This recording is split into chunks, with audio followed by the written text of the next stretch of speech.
Hello everyone, this is for you owners of a 99 or 2000 Suzuki Grand Vitara.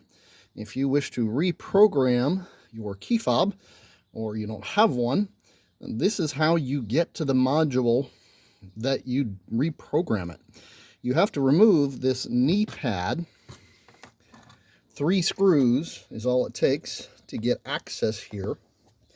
Then you will see this little unit, and it is super simple. You just have to reach in and press and hold the little button there till it starts blinking. You can then take your key fob that you wish to program, hold it in for a few seconds, it'll stop blinking, and then you program the other buttons. Then it'll stop blinking. Once it stops blinking,